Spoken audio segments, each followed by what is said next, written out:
All right, here's what I'm thinking. They're good poles, they're good strong poles, but when we join them up, they're good strong long poles.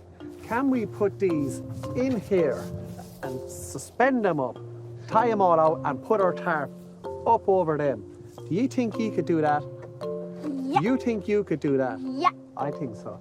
For tonight's shelter, we're going to use a tarp, our walking sticks, and the existing rock face that we're sleeping under.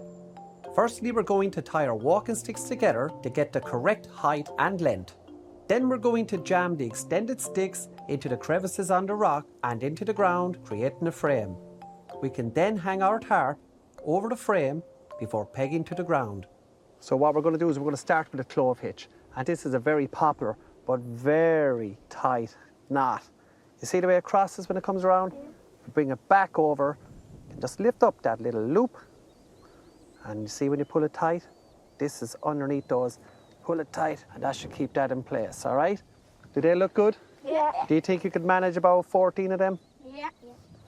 Next, we'll wrap the cord up along the poles, making them nice and strong, all the way to the top. Keep it tight before tying it off at the other end.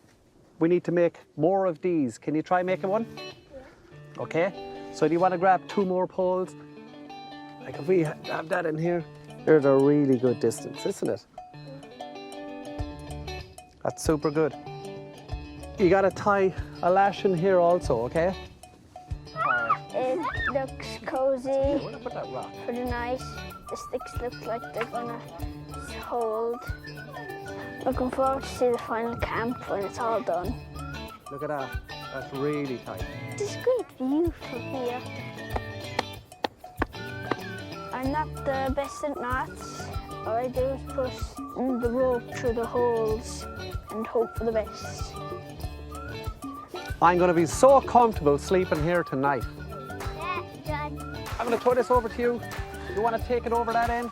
I'm going to take this over this end.